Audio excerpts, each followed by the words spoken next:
Good day, students. You are welcome to another lecture episode on Introduction to Nucleic Acid Biochemistry. So when we talk about nucleic acids, we are going to be discussing about the molecules that are genetic carriers or the carriers of genetic information. And we have two types of genetic carrier molecules that carries genetic information. We are talking about DNA and RNA. So these are the two types of nucleic acid that we are going to be discussing. So first and foremost, we'll talk about DNA. And DNA is a molecule that is found in almost every living cell. It serves as a hereditary material containing biological instructions. It contains biological instructions that make each human and other organism unique. So its DNA, it helps the cell to make proteins, and it also helps in facilitating reproduction. It has, from the structure, you can see it has a twisted helical structure, and it is double-stranded. It means two strands are joined together, and it has some nucleotides that pairs with each other. It has adenine that pairs with thymine, and guanine that pairs with cytosine. Adenine and thymine bonds, it is connected via two hydrogen bonds, and guanine pairs with cytosine via three hydrogen bonds. So we are going to discuss that in detail. So DNA stands for deoxyribonucleic acid. Deoxyribonucleic acid. And it is a chemical substance that is present in the nucleus of all cells in living organisms. And it controls chemical changes that take place in the cell.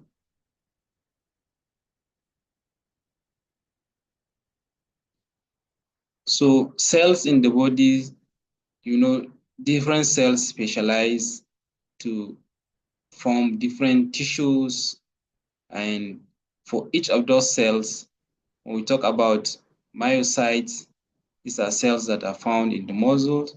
So cells that form muscles, and the erythrocytes that are found in the blood. We have the white blood cells and the red blood cells, and we have the nerve cells also. And all these cells that are formed, they are controlled by the DNA. So when we look at the DNA molecule in its entirety, it is a very large molecule that is made up of long chain of subunits. So DNA molecule is very long molecule that is made up of what? Chains of subunits. And these subunits are what we call the nucleotide. So the subunits are called nucleotide, and each nucleotide is made up of a sugar that is called deoxyribose. It is a 5-carbon sugar, that is called deoxyribose. So it means it does not contain OH at position 2 of the sugar. And it has also a phosphate group and an organic base, nitrogenous base.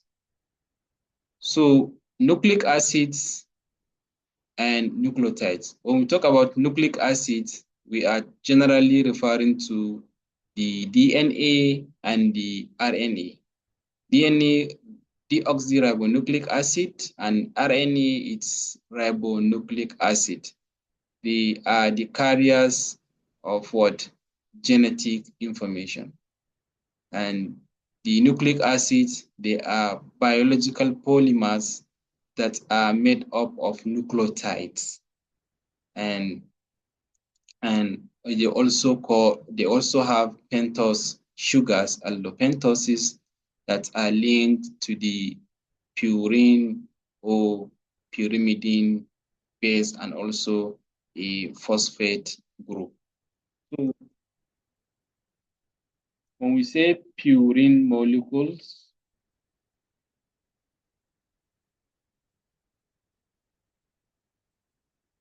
we are talking about those nucleotides that made up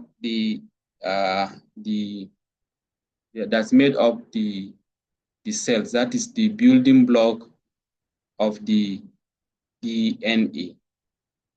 And also we have the pyrimidines. So for the purines are examples of pyrimidines are adenine. Rather, examples of purines include adenine and guanine. So adenine and guanine are purines, while pyrimidines include the cytosine, thymine, and uracil, CTU. Okay, CTU for pyrimidines, and AG, adenine and guanine, serve as purines. So for adenine, it is abbreviated as A. For guanine, it is abbreviated as G. And cytosine, abbreviated as C. Thymine T, uracil U. So that is why the genetic code is represented as ACTG and so on and so forth. So for DNA, you have your ACTG occurring in combination depending on A pairs with T and G pair with C. While in RNA, you don't have thymine in RNA. Rather, you have what we call uracil. Okay, so uracil replace thymine in RNA. So in RNA, you are going to have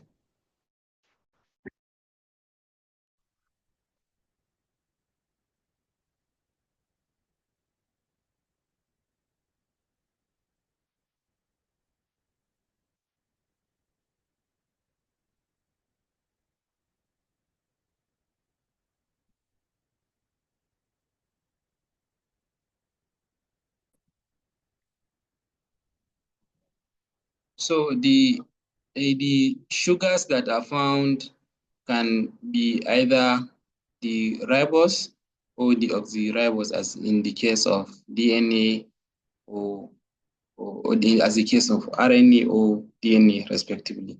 So in DNA, we have the deoxyribose, while in RNA, we have the ribose. So if we look at the structure, we have sugar and nitrogenous base to form what we call a nucleoside. So a nucleoside is having sugar and a nitrogenous base. And when a phosphate group is attached to the sugar, we have what we call a nucleotide. And many of these nucleotides come together. This is the monomeric unit, the nucleotide, to form the polymeric nucleic acid.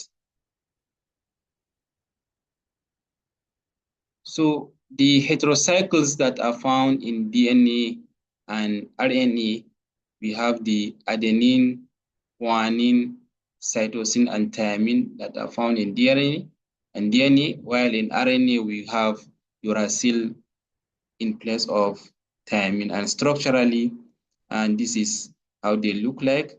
We have the adenine that is represented as A, can be found in both DNA and RNA, and we have the guanine that can be found in both DNA and RNA, and we have the cytosine that is found in DNA and RNA, then thymine that is only found in DNA, and uracil only found in RNA. Remember, in terms of whether it is purine or pyrimidine nitrogenous base, we said that adenine and guanine are purines, while cytosine, thymine, and uracil are pyrimidines.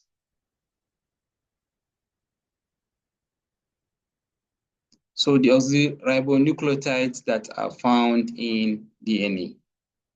For the nucleotides and their symbols, and also the nucleosides. So nucleotides are the combination of the nitrogenous base, the sugar, and the phosphate group, while the nucleoside is the nitrogenous base, the sugar without the phosphate group, and they have their own representation. So structurally, and when you say deoxyadenylate, it is deoxyadenosine 5' monophosphate, and it can be represented as A, ODA, ODAMP.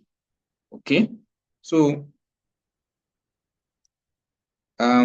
for the nucleoside form, it is called deoxyadenosine, and it is represented as DA.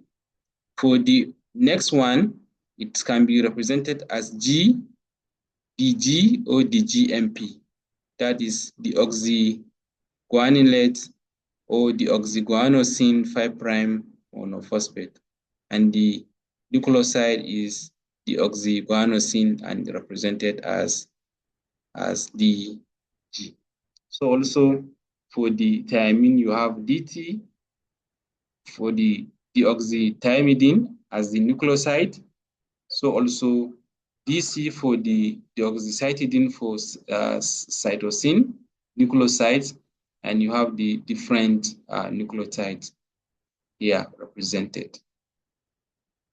So for the deoxyribonucleotide, that is those that are found within the RNA, we have the 2' deoxyadenosine 5' monophosphate, and we have the 2' deoxyguanosine 5' monophosphate, as in the case of either adenine, that is here, or guanine.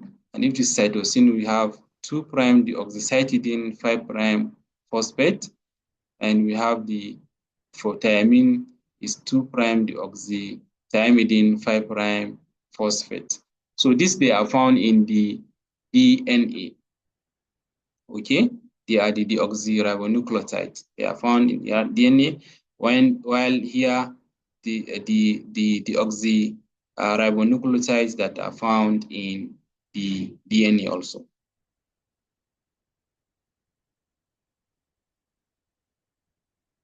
So it's still the same representation here. So the hydrogen bonding interaction. So two bases can form hydrogen bond between them. For monomers, large number of base pairs is possible. While in polynucleotide, only few possibilities exist. So if you look at Watson-Crick base pair predominates in double-stranded DNA, where adenine pairs with thymine, 2 hydrogen bonds, cytosine pairs with guanine with 2 hydrogen bonds. So these are purine pairs that pairs with the pyrimidine. Okay. So the building block molecule of nucleic acids are the nucleotides. In RNA, we have the AMP, CMP, GMP, and TMP. While in DNA, we have the AMP, the CMP, the GMP, and the UMP.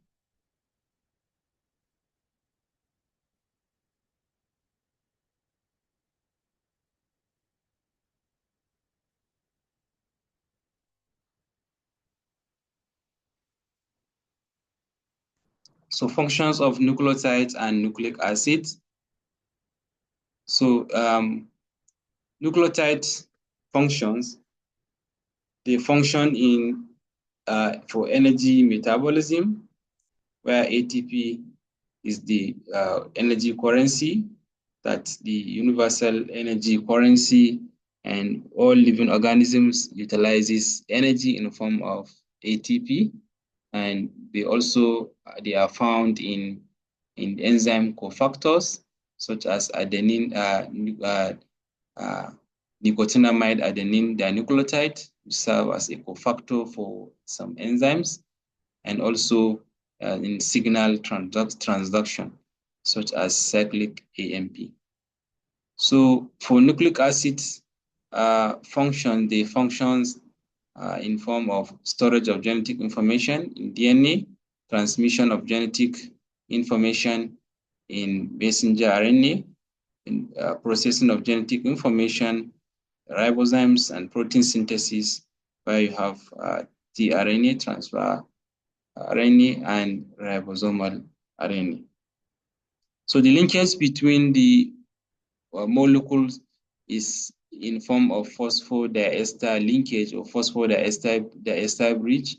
You have the 3' terminal and also 5' terminal in the nucleotide residue. So nucleotide composition is of 3 parts. We have the deoxyribose sugar without the oxygen in the third carbon, and we have a phosphate group. We have one of the 4 types of bases that are all nitrogen containing. We have the adenine, thymine that is only found in DNA, and cytosine that is found in both DNA and RNA, and guanine also. So base pairing in DNA is based on the Watson-Crick model. In 1953, if you remember from our previous lecture video on the history of science that made scientists that made contribution breakthrough in biochemistry.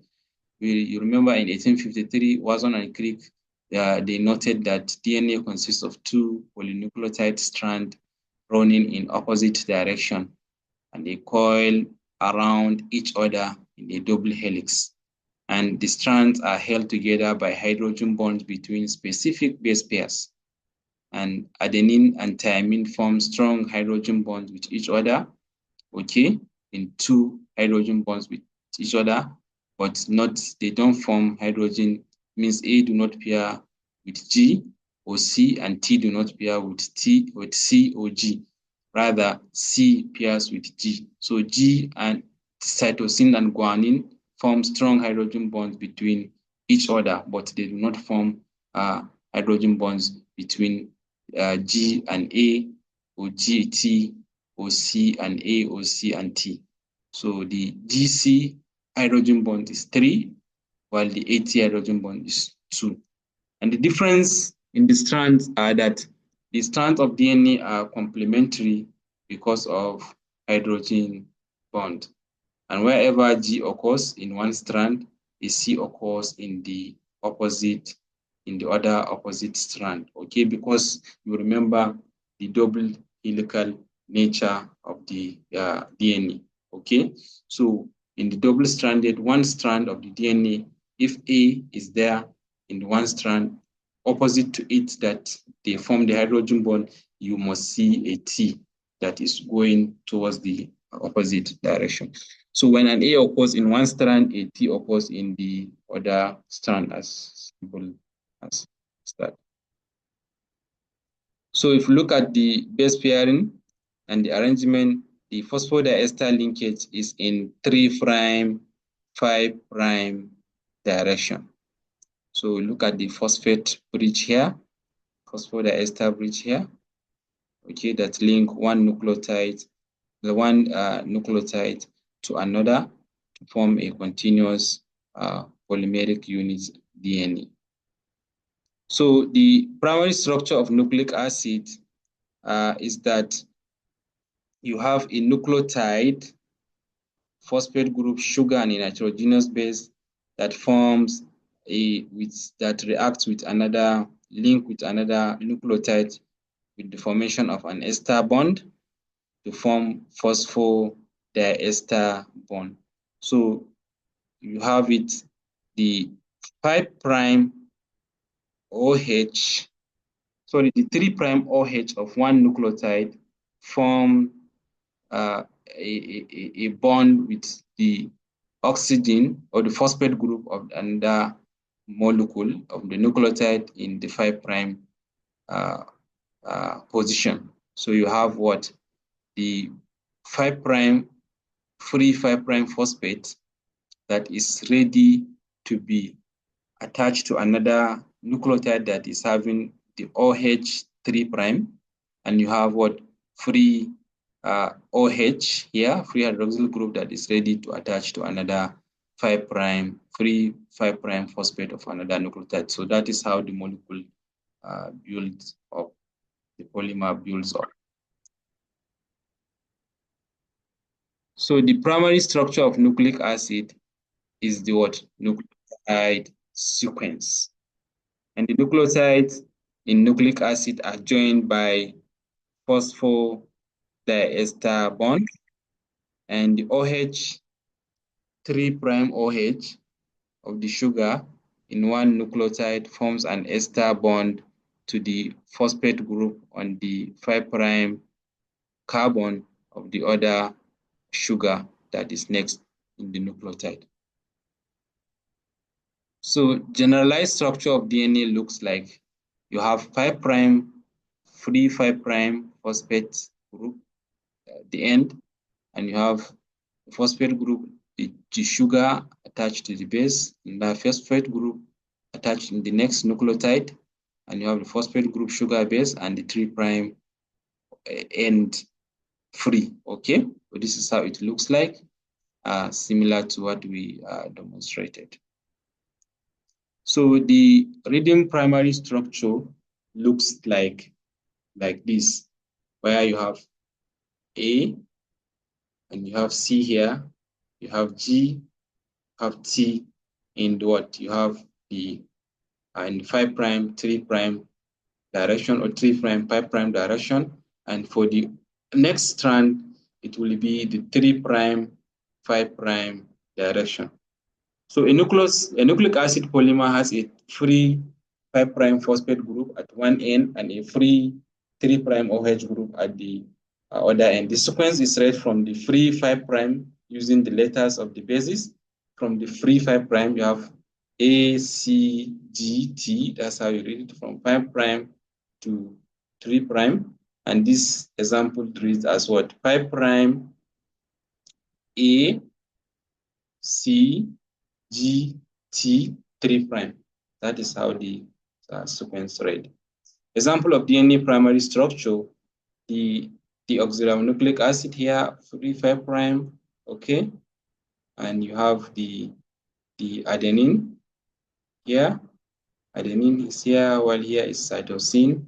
You have your 3', 5' phosphodiester bond, and you have another 3', 5' phosphodiester bond. So this is how it looks like. 5' A, C, G, T,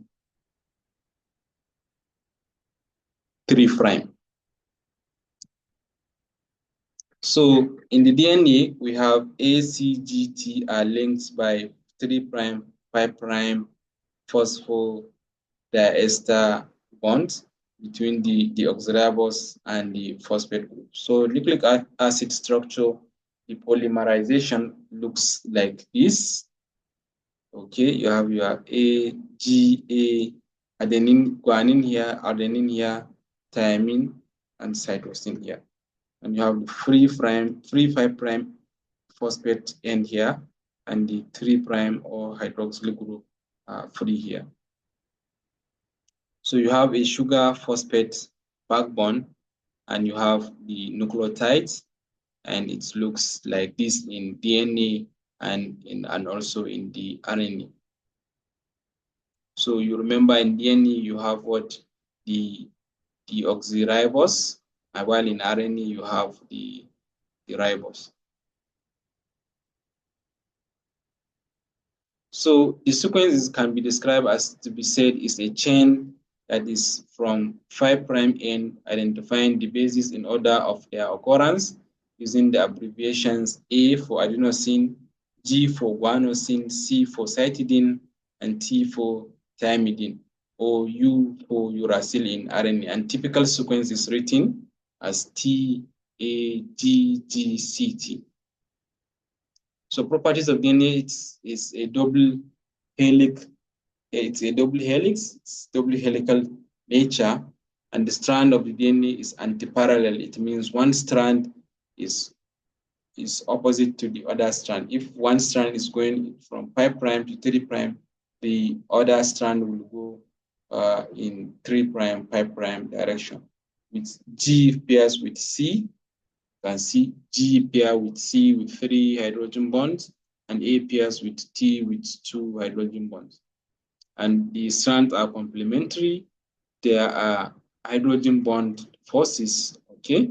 So the strands are complementary in that the number of G are equals to the number of C, and the number of A are equals to the number of T. There are base stacking interactions, and there are 10 base pairs per turn.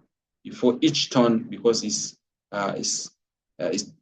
twisted helical, before each turn there are 10 base pairs. So this is another representation of how the structure looks like. Okay. So for the 5', 3' direction, it looks like this, while the 3', the 5', 3', in the opposite direction, it looks similar, inverted. So thank you. We are going to stop here.